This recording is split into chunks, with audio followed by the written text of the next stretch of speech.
Sige po mga kapatid, tayo po ay manalangin.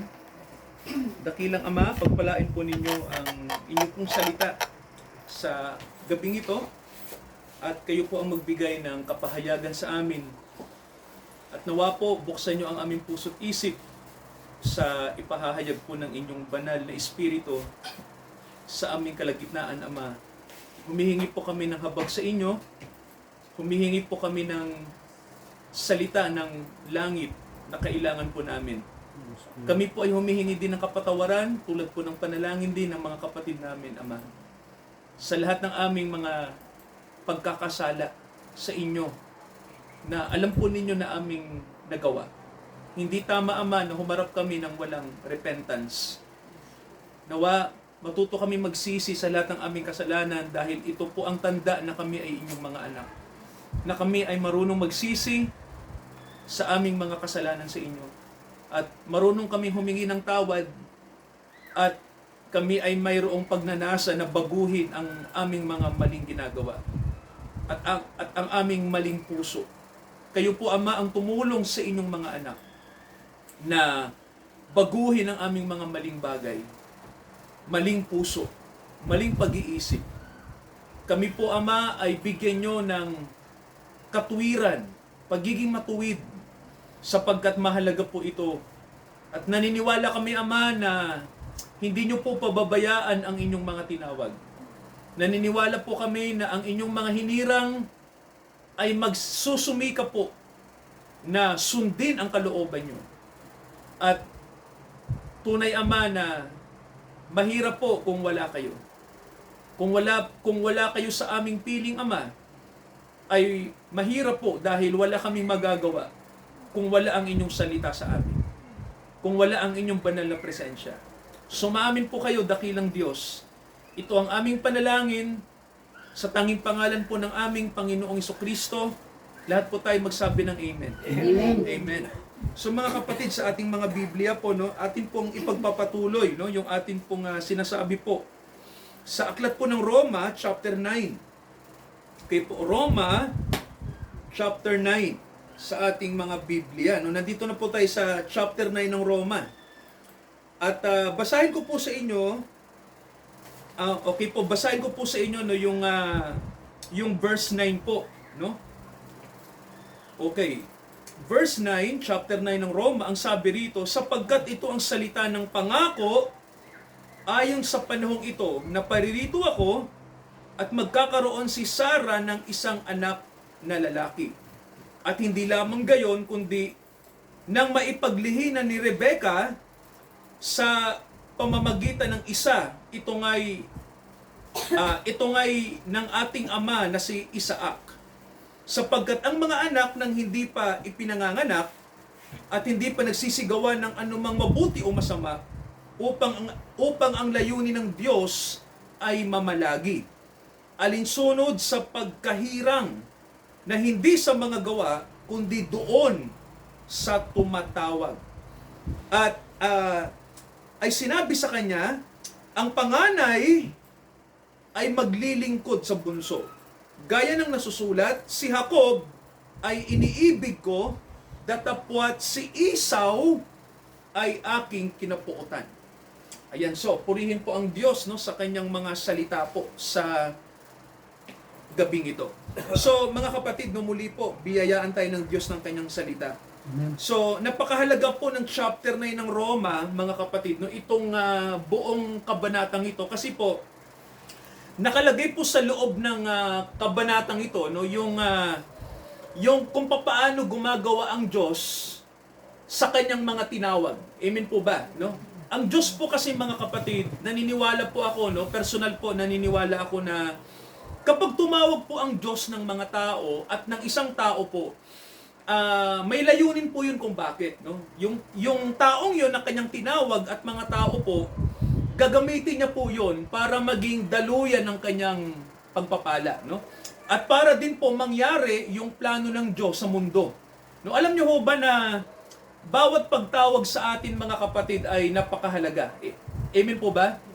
At alam niyo po, no, yung kahit po yung kaligtasan po, no, ako naniniwala kahit po yung kaligtasan po, ano po yan, pagtawag ng Diyos sa tao, no? Kaya dapat po hindi natin binabaliwala yung pagtawag ng Diyos mga kapatid, no? Hindi natin dapat sayangin, no? Pag tayo po ay tinawag ng Diyos, mahalaga po na tayo po ay tumugon, no? Kasi po, siyempre ang tumatawag sa atin hindi naman ibang tao, no? Ang tumatawag po sa atin mismo yung may lalang, no? Para mangyari hindi lamang yung layunin ng sino man, kundi yung particular niyang layunin, no? At alam niyo po mga kapatid, no? Ang layunin po ng Diyos, hindi po nawawala doon yung tinatawag nating para mangyari ang mabuti. Sabihin nga po natin, mabuti. Yan. So, ang mabuti mga kapatid, ito yung karakter ng Diyos, no? 'Di ba mayroon nga pong awitin na ang sabi po ay God is so good, no? Nakalagay din po sa Biblia, ang Diyos ay mabuti. So, kung mayroon pong mabuti ang Diyos, amen po ba? At ang Diyos po, mga kapatid, no, ang kanya laging nais ay mangyari ang mabuti, no, sa mundo. At gayon din po sa tao, no? Kaya lang may magtatanong sa atin, pastor, bakit ang mundo natin puro kasamaan? Kanina lang nanonood kami ng TV, no, yung may dugo sa dugo nagpapatayan, dahil sa pera ang tao pumapatay, dahil sa inggit ang tao'y pumapatay, dahil sa masamang puso ang tao'y pumapatay. Bakit po ba ang kasamaan ay nandito? Well, mga kapatid, ang Diyos ay mabuti, no? Lumika, walang bagay na, sabi nga natin walang bagay na nilikha ang Diyos na masama. Lahat ay mabuti. Naniniwala po ba tayo, no? Sa Genesis po mababasa natin sa chapter 1 na lahat ng bagay na ginawa, no? Ikinukonekta yung talatang at ito'y mabuti sa Diyos, no? Lahat ng bagay ay mabuti. Yun nga lang mga kapatid, sa paggamit po natin, kung ito po ba'y mabuti o masama. Parang ganito po yan, Parang ganito po. Ang tinapay po ba pag bagong luto at hindi pa expire, mabuti po o masama? Mabuti, di ba? At masarap yun. Pero mga kapatid, subukan natin na yung tinapay ay papanisin, no? At ma-expire na. At saka natin ipakain sa tao. Mabuti po o masama? Masama na. No? So mga kapatid, alam niyo po ang masama, nangyayari po yan kapag ang isang bagay na mabuti ay kinurap. Naintindihan niyo po, no? Ang isang bagay na mabuti ay ginamit sa hindi mabuti. No, yun po yung lumalabas yung sinasabi nating masama, no? Bakit po ba may masama? Kasi mga kapatid, ang isang bagay na mabuti ay kinurap. Naintindihan niyo mga kapatid, no? Ano po yan no? Sabi nga natin ang kutsilyo. Mabuti ang kutsilyo kasi ginagamit sa kusina, di ba? Pero ginagamit kadalasan sa mga, sa pag mayroong nananaksak, di ba? Ang kutsilyo po ba para panaksak po ba sa tao? Di ba hindi? Di ba mga kapatid na sa paggamit, di ba? Ang mabuti, kung mabuti yung paggamit natin, mabuti po yon. Pero kung gagamitin natin sa masama, nagigipong masama. Kaya mga kapatid, may masama sa mundo. Bakit po ba? Kasi ang tao po, nang lalangin tayo ay mabuti. Pero, pero, yung karapatan na nasa atin, na dapat mabuti lang yung gagawin natin, ginamit ng tao sa masama. Yun mga kapatid ang problema, no? Kaya ang masama po ay nagkaroon ng kasamaan sa mundo, no? Ang dahilan po ang tao, no? Tayo mga kapatid, no? Sumuway tayo sa Diyos. Yun po ang dahilan, Ang mabuti na intensyon ng Diyos, ginamit natin sa hindi tama. Yung ating karapatan at kung ano yung nasa atin, ginamit sa hindi tama. Kaya mga kapatid, mayroon pong digmaang nangyayari. Tama ho ba? Sa mundo. Naniniwala po ba kayo mga kapatid na may nangyayari pong digmaan ngayon? Di ba? Lahat ng bagay po sa buhay natin ay gera. Naniniwala po ba kayo mga kapatid? Alam niyo po ba nung ipanganak kayo may gera na? Alam niyo ho kung bakit? Yung nanay niyo po nang dalhin kayo, alam niyo ho ba na nag-aagaw buhay ang nanay niyo? Tama ho ba? Di ba mga kapatid, Sa atin palang paglitaw sa mundo, may nakasalalay na buhay kung mabubuhay o mamamatay. Alam niyo ho ba na ang buhay natin ay gera? Yun po yun. At ano yung gera na yun? Yun ay gera tungkol sa masama at mabuti. Ganun mga kapatid. Kaya po sa Bible, balikan po natin, di ba may sinasabi rito na ang Diyos ay nangako. Sabihin nga po natin, mabuting pangako. Ayan. Well, mga kapatid, papapansin natin dito sa Biblia po, yung tinatawag na yung pangako ng Diyos ay nangyayari po yan kapag yung sinasabi po no, na yung kanyang layunin ay matupad sa mundo, no? So, eto mga kapatid, ang Diyos gumamit ng isang babae at isang lalaki din. Siyempre, no? Para magkaroon sila ng anak. Alam niyo po sa Bible, no? Pinakikita sa atin na ang pinanggalingan ng Israel ay isang tao lamang, si Abraham. Si Abraham po, nagkaanak ng lalaki na ang pangalan ay Isaac. Actually po, dalawa ang anak ni Abraham, no? Si Isaac ang pinanggalingan ng Israel. At yung isang anak ni Abraham, si Ishmael, ang pinanggalingan ng mga Arabo. No, yung mga ano po, yung mga Muslim. So, mula kay Abraham may dalawang lahi na pinanggalingan siya, no? Ang Israel at yung sinasabi nating mga tao sa Saudi Arabia. Ngayon, ganito mga kapatid, no? Ang Bible po may sinasabi na ang Diyos po, mayroon siyang pangako na magdadala siya ng kabutihan sa mundo. So, ngayon po makikita nyo, no, may hinirang ang Diyos na mula sa angkan ni Isaac. Okay, hindi kay Ishmael. No? Nakita nyo po, no? Ang Diyos po, may pinipiling tao. Naiintindihan nyo po, di ba? Para maintindihan nyo, hindi lahat pinipili ng Diyos. No? May mga tao pong pinipili siya para mangyari yung kanyang kalooban. No? So, wag nating isipin na ang Diyos ay unfair. No? Wag nating isipin yun. Kasi mga kapatid, sa totoo lang, sa lahat ng bagay, ang Diyos ay fair. Naniniwala po ba kayo? Fair ang Diyos, no? Hindi siya unfair, no? Karapatan niyang mamili. Diyos siya, no? Ngayon, pinili niya si Isaac. Si Isaac ay may asawa na ang pangalan ay Rebecca, no? Ngayon, eto, si Rebecca ay nagkaanak. Itong si Rebecca ay may anak na kambal, no? Sabi ng Bible, itong kambal na to ay si Jacob at si Esau. Okay, alam niyo ho ba, no? Sabi ng Bible, dalawang bansa ito. Di ba kanina sinabi ko nga, si Abraham, may dalawang lahi na nanggaling sa kanya, tama? Ang Israel at ang mga tiga Saudi Arabia, no, ang mga Arabo. Ngayon, etong maganda rito, no? Itong si Jacob, siya si Israel. Naintindihan niyo po, no? Siya yung bunso. Siya yung tinatawag na bunso. Yung isa pong panganay, si Esau, ay alam niyo ho ba na si Esau ay sumama sa tito niya na si Ishmael, no? So si Esau din ay saan sir napuntang lahi? Napunta rin kay Ishmael, no? Napunta rin po sa mga sinasabi nating mga Arabo. So, mga kapatid, dapat yung malaman to kasi may connection sa atin itong mga lahing ito, no?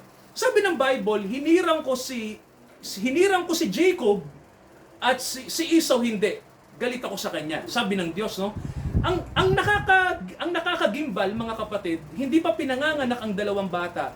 May sinabi na ang Diyos na pinili ko yung bunso, yung panganay maglilingkod sa bunso. Sabi po at mas mahal ko ang bunso, pero kinapopuutan ko yung panganay. Sabi Ngayon po may mag-iisip sa atin na, hala, ang Diyos may favoritism, no? Kasi, hindi pa nangyayari, ay bakit ang Diyos parang may pinili na siya? Well, mga kapatid, gusto kong makita nyo, no, na ang Diyos kasi ay omniscient. Sabihin nga natin mga kapatid, omniscient. Ano ba yung omniscient? Wala bang bagay, alam niya na. Alam niya ang lahat ng bagay kasi Diyos siya. Alam niyo ho ba na alam ng Diyos bawat isa sa atin kung kailan tayo mamamatay lahat? 'Di ba? Alam niyo ho ba na alam ng Diyos kung sino kayo, hindi pa kayo pinanganganak? 'Di ba? Di ho niyo ba alam ng Diyos kung sino ang magiging mga apo niyo? 'Di ba? Walang bagay na hindi alam ang Diyos. Naintindihan natin mga kapatid, no? Alam ng Diyos ang lahat, no? Alam niya ang kinabukasan, alam niya ang mangyayari sa bansa natin. 30 years from now, alam ng Diyos. Walang bagay, mga kapatid, na hindi alam ng Diyos. Amen po ba? Kaya po, kung bakit sinabi ng Diyos na galit ako sa panganay, hindi pa naman nangyayari. Wala pa naman, no? Pero ikaw mag-iisip ka Teka Lord, hindi pa pinanganak yung anak ko bakit galit ka sa isang anak ko? Nakita ng Diyos si Esau, ipinagbili niya yung karapatan niya. Alam niyo ho ba yun? Alam niyo ho ba kung bakit nagalit ang Diyos doon kay Esau, sa kapatid ni Israel? Kasi mga kapatid, ipinagbili niya yung karapatan niya. Ano po ba ibig sabihin pag pinagbili yung karapatan? Mga kapatid, ano pong ibig sabihin nun? Yung bagay na mahalaga na ibinigay ng Diyos sa'yo, inano mo? Di ba tita? Binaliwala. Alam niyo ho ba na masama magbaliwala? kapag binigyan ka ng Diyos ng kaloob, binaliwala mo lang. Di ba ganun po yun? Binaliwala ni Esau yung karapatan na ibinigay ng Diyos sa kanya. Siyempre, napunta sa kapatid niya. Nakita ng Diyos na paglaki ng panganay na to, pasaway. Nakita ng Diyos. Alam ng Diyos na magiging pasaway, no? Kasi kilala niya yung kanyang mga nilikha eh. Nakita niya ngayon yung bunso, eto yung susunod sa kanya. Naniniwala po ba kayo ang Diyos ay sovereign? Mga kapatid, no? Ibig sabihin ng sovereign, makapangyarihan sa lahat. Alam niya ang lahat ng bagay. Yes, mga kapatid, no? Ako naniniwala ako. Kaya po sabi ng Bible sa atin ito, tingnan niyo po ang sabi ang panganay ay maglilingkod sa bunso. At ang sabi mga kapatid, sa verse 14, basahin natin yung 14, tingnan niyo po. Anong sasabihin natin? Meron bang kalikuan sa Diyos? Wag na wag mangyari. So, pinaliwanag ko na kanina, di ba, na hindi liko ang Diyos. No? Tama lang yung kanyang desisyon na piliin itong kanyang tinawag na susunod sa kanya. Ngayon mga kapatid, ito, naniniwala po ba kayo na pinili tayo ng Diyos? Yes. Sino pong naniniwala na pinili siya ng Diyos? Opo. Naniniwala rin po ba kayo na si Esau pinili din ng Diyos? Naniniwala po tayo? Opo, no? Pinili siya ng Diyos, hindi nga lang niya pinahalagahan yung binigay ng Diyos sa kanya, kaya nabaliwala. Kaya mga kapatid, alam niyo ho ba na ang mga tinawag po ng Diyos, merong mahalaga kayong bagay na nasa inyo. Amen po ba? Amen. Hindi po pera yan, okay? Hindi po yan kayamanan ng mundo, okay? Ang ibinigay ng Diyos sa inyo, yung karapatan na maging anak niya. Amen po ba? Basahin natin yung Juan. Ito ang sabi ng John chapter 1. Tingnan niyo mga kapatid to John chapter 1. Basahin ko po yung yung verse 12. Anong sabi rito? Okay, John 1:12. Tingnan natin to mga kapatid. Juan 1:12. Sabi rito, sa lahat ng sa kanya'y tumanggap. Tingnan niyo po sa kanila, binigyan niya sila ng karapatan na maging mga anak ng Diyos. Sa kanila na, anong sabi rito, sir, sa Tagalog? Ano yung kasunod na sentence? Sa makatuwid bagay, Yon. ang mga nagsisisampalataya sa Yun. kanyang pangalan. Sa makatuwid, yung mga sumasampalataya sa kanyang pangalan. Nakita niyo mga kapatid, no? Sabi rito, sa lahat ng sa kanya'y tumanggap, binigyan sila ng karapatan. Nakita niyo po yung salita, no? Binigyan sila ng karapatan na maging mga anak ng Diyos. Mahalaga po ba yung karapatang nasa atin? Amen. So mga kapatid, mahalaga, no? Ingatan natin. Sabihin nyo nga po, iingatan ko. Kasi mga kapatid, nakasalalay sa pagiging anak natin, yung pamana. Naintindihan niyo po, no? Pag ikaw po'y anak ng Diyos, natural mga kapatid, pag anak ka, anong ibibigay ng magulang mo sa'yo kapag maraming ari-arian? Tita, pamana. Tama ko ba? At mga kapatid, di ba, binigyan tayo ng Diyos, tita, ng paunang pamana. Ano po yung tita, di ba?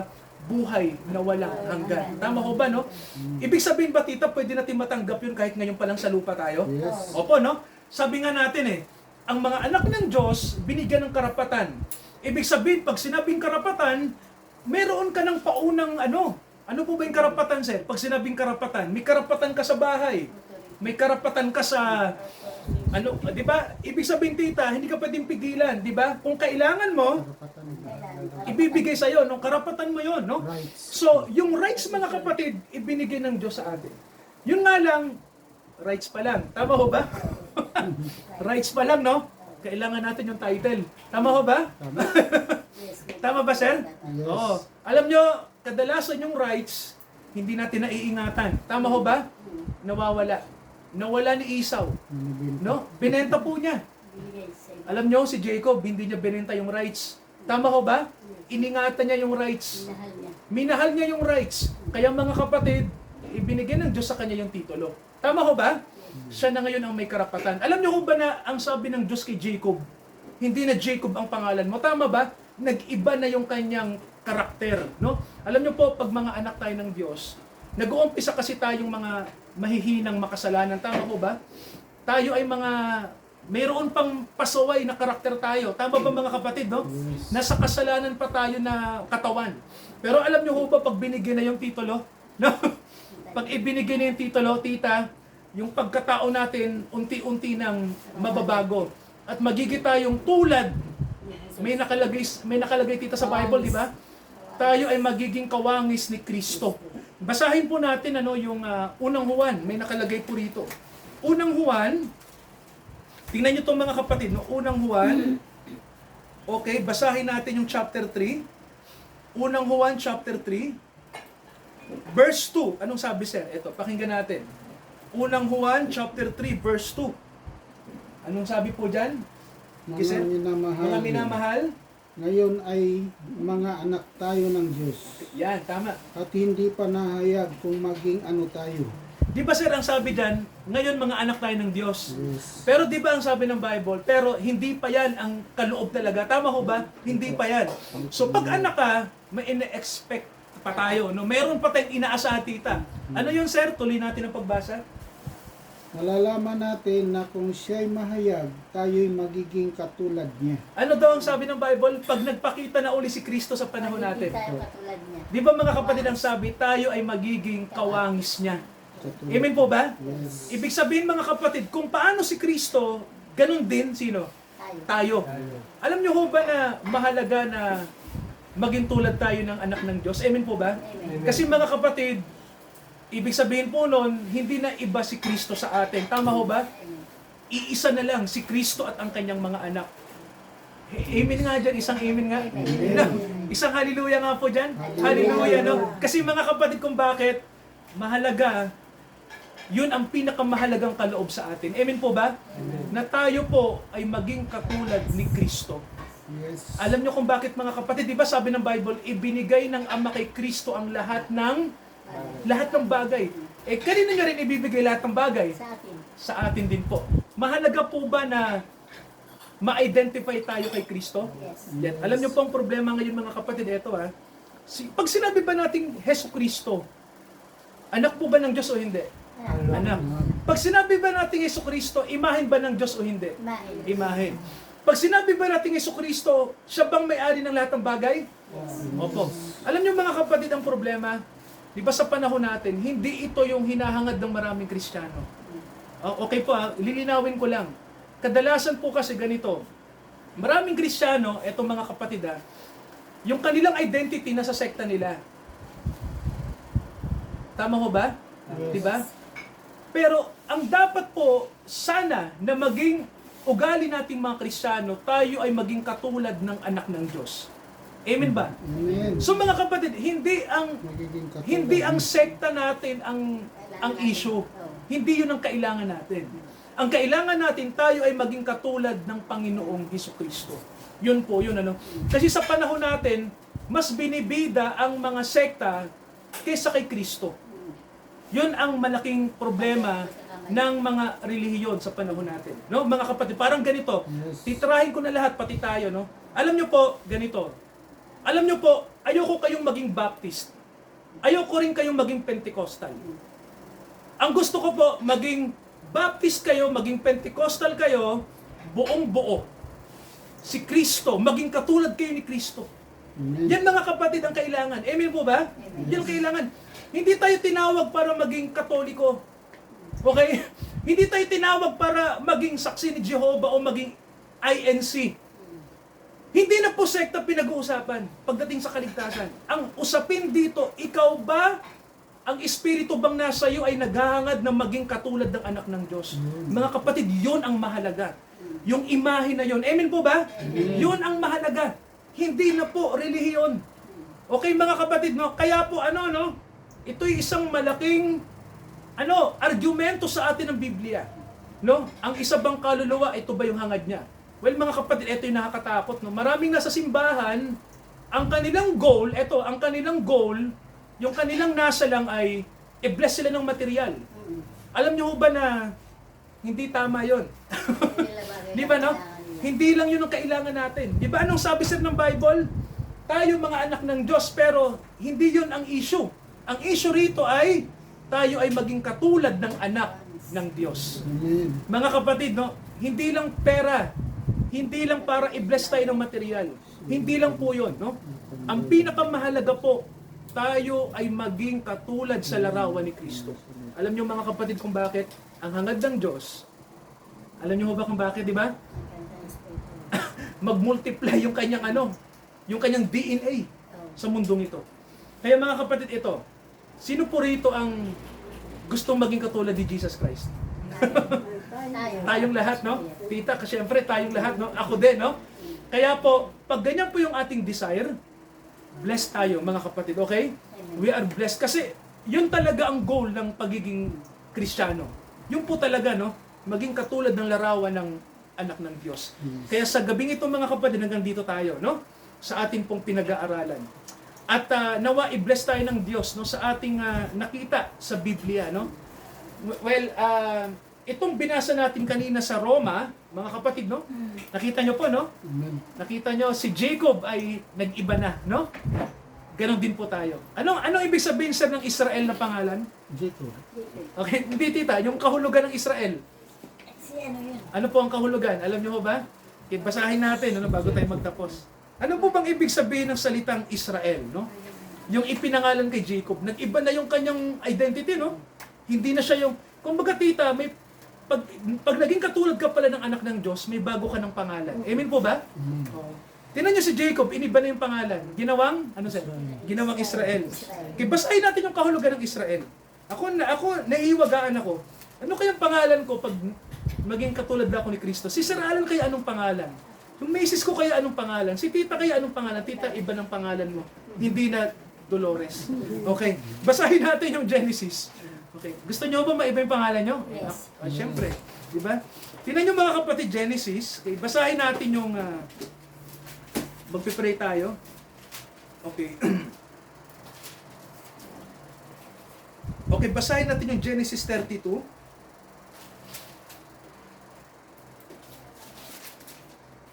Okay, sir, basahin po natin yung okay. Verse 24. Ayan, pakinggan yung mga kapatid. Okay, mula verse 24. Ano yun, Pastor? Genesis? Chapter 32. Verse 24 po. At naiwang mag-isa si Jacob at nagipagbuno ang isang lalaki sa kanya Nakipag-wrestling kay Jacob. hanggang sa magbukang liwayway. Hanggang madaling araw. Ibig sabihin, magdamag na si Jacob ay mayroong siyang nakatunggali na lalaki. Alam niyo ba kung sino yung katunggali niya? Sige sir, pakibasa po. At nang makita nitong siya'y hindi manaig sa kanya, ay hinipo ang kasukasuan ng hita niya. At ang kasukasuan ni Jacob ay sinaktan samantalang nakipagbuno sa kanya. Saan po ba banting kasukasuan? Sa tawan. Saan po banda yan? Ano parte? Parang Malaso to. mga ano yan, mga joints. Apo. Mga joints. Sige sir, tuloy. At sinabi, bitawan mo ako sapagkat nagbubukang liwayway na. At kanyang sinabi, hindi kita bibitawan hanggang hindi mo ako mabasbasan. Ayun. Meron, alam niyo ba kung sino yung katunggali ni Jacob dyan? Alam niyo ba, walang iba kundi ang Panginoon. Okay po, no? Bakit po ba bakit ba nakipaglaban si Jacob sa Panginoon sa panahon na to? Alam niyo kung bakit mga kapatid? Yun ay simbolo ng panalangin, okay? Kung ikaw po ay may hinihingi sa Panginoon, kailangan seryoso kang humingi. Amen po ba? Opo. Kailangan mong igiit sa Panginoon yung karapatan mo. Amen po ba? Alam niyo ba si Jacob may karapatan? May karapatan siyang makipaglaban sa Panginoon kasi anak, tama ko ba? Hinirang siya eh. So, alam niyo ba na mahalaga na makipagbuno tayo sa Panginoon kasi may karapatan naman tayo. Ngayon, ang tanong, ginamit ba ni Jacob sir yung karapatan niya para siya ay ma-blessed? Yes. Ginamit ba ni Jacob? Yun nga eh. Nakipagbuno nga siya eh. Tita, di ba? Nakipagbuno nga eh. Oh, willing ba kayong makipagbuno kay Lord Yes. para i-bless tayo? Oh. Palakpakan natin kung di ba? Kasi mga kapatid, pag anak ka ng Diyos, makipagbuno ka sa tatay natin kasi kaya niya tayong pagpalain. Amen po ba? Sir, ano nangyari? Anong sabi ng Panginoon? Ito, tuloy natin. At sinabi niya sa kanya, ano ang pangalan mo? At ang kanyang sinabi, Jacob. At sinabi niya, hindi natatawaging Jacob ang iyong pangalan, Iniba ho ba ng Diyos yung pangalan niya? Yes. Opo, iniba na. kundi Israel. Israel na, no? Bagong pangalan. Israel ka na. sapagkat ikaw ay nakikipagpunyagi sa Diyos at sa mga tao at ikaw ay nanaig. Ibig sabihin po, ang ibig sabihin pa ng Israel, lalaki na nakipagbuno sa Diyos at sa tao at siya'y nagtagumpay. Mga kapatid, tayo po ba'y higit pa sa nagtagumpay? Yes. Yes. Alam niyo po, ang mga anak ng Diyos, parang si Jacob po yan. Amen po ba? Tingnan niyo si Jacob, oh. Di ba, no? Sir, atas ano pong sabi? At siya tinanong ni Jacob at sinabi, Anong, ipinamamanhi ko sa iyong sabihin mo sa akin ang iyong pangalan. oo. At kanyang sinabi, bakit nagtatanong ka ng aking pangalan? At siya'y binasbasan doon. Yo. Praise God, no? So mga kapatid, pagpalain nawa tayo ng Panginoon sa kanyang salita sa gabing ito. I-bless niya tayo. Mag-pray tayo. Dakilang Ama, pagpalain niyo po ang inyong salita ngayong gabi sa mga kapatid namin sa De La Costa. Salamat po sa karapatang ibinigay niyo sa amin Amen. upang kami po'y makahingi ng pabor sa inyo. Yes, Lord. Nawa Ama, matuto kaming makipaglaban sa panalangin. Matuto kaming makipaglaban sa karapatan sapagkat binigyan nyo kami ng karapatan na maging mga anak nyo. Nais nyo, Ama, na kami ay laging manalangin sa inyo. Ito ang inyong utos sa amin. We should pray without ceasing. Upang ang inyong biyaya ay lagi pong nasa mga kapatid, laging nasa mga anak nyo na walang humpay na nakikipagbuno para sa karapatan at para po sa pagpapala na kailangan namin. Ama, may karapatan kami sapagkat binigyan nyo kami ng karapatan. Pagpalain nyo po ang mga anak nyo, naway manatili kami tulad ni Jacob na handang makipagpunyagi, handang sumunod sa kalooban nyo. Pagpalain nyo kami, Ama, sa gabing ito, itong aming sinasamo sa inyo, sa pangalan ni Jesus. Lahat po tayo magsabi ng Amen. Amen. Amen. So mga kapatid, sa pagkakaloob po natin, okay, okay man. Sa atin pong pagkakaloob, alam niyo po ano may sinabi po sa atin sa Malakay, at ito po, ano may sinabi ang Diyos sa atin tungkol sa kahalagahan ng pagkakaloob. So sabi rito ng Malakay 3, at ito ang sabi sa, okay, ito po yung sabi no sa chapter 3, okay, verse 8. Ninanakawan ba ng tao ang Diyos? Ganyan man ang sabi ng Diyos, ako'y inyong ninanakawan sa pamamagitan ng mga ikasampung bahagi at mga handog. Kayo'y sinumpa ng sumpa. Ngayon ang sabi ng Diyos sa verse 10, dalhin ninyo ang ikasampung bahagi sa bahay ng Diyos upang magkaroon ng pagkain sa aking bahay. Sabi ng Panginoon, subukin nyo ako sa mga bagay na ito, sabi ng Panginoon, kung hindi ko bubuksan sa inyo ang mga durungawan sa langit at ihuhulog ko sa inyo ang isang pagpapala na walang sapat na silid na kalalagyan. Purihin ng Diyos sa kanyang mga salita. Manalangin tayo. Tayo po umawit mga kapatid habang nagkakaloob. Seek ye first the kingdom of God and His righteousness, and all these things shall be added unto you. Hallelujah, hallelujah.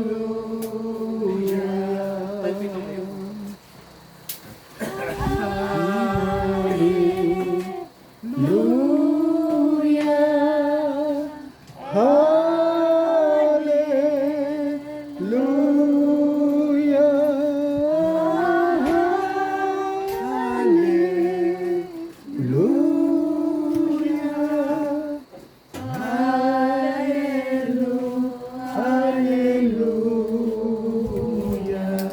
Tayo po'y manalangin. Dakilang Ama, kami po ay patuloy niyong gamitin na daluyan ng pagpapala. Gamitin niyo po ang mga kapatid sa Caloocan Yes, na Lord. maging daluyan ng inyong kaharian. Tulad nila Jacob, Ama, na pinagpala niyo. Gawin niyo rin kaming tulad ni Jacob, na kami ay may bago ng pangalan, bagong karakter, bagong pagkatao. Sinabi niyo po, ang sinumang na kay Kristo, siya isang bago ng nilalang. Nawa, Ama, makita sa amin ang pagiging bagong nilalang sa tulong po ng inyong biyaya. Pagpalain nyo kaming lahat na nandito ngayon, gamitin nyo po patuloy ang mga kapatid namin sa Caloocan. Huwag nyo kaming pababayaan, lagi nyo kaming pag-isahin, bigyan nyo kami ng puso ng paglilingkod. At habang kami ay nasa mundo pa, maglingkod kami ng maglingkod. Dahil Ama, mayroon po ito po ay mayroong taglay na biyaya kung kami magiging tapat hanggang wakas. Salamat, O Diyos, sa inyong kahabagan sa amin. Sa Diyos na tumawag sa atin sa biyaya. Sa testamento ng kahabagan, tayo ay manatili sa kanyang habag. Lumago sa ilalim ng kanyang biyaya. Ngayon hanggang sa pagbabalik ng ating Mesaya, ang ating Panginoong Jesucristo, ang proseso ng kanyang second coming ay nandito na. Maging handa tayo sa kanyang pagparito. Amen. Amen. Amen. At amen. Amen. Amen.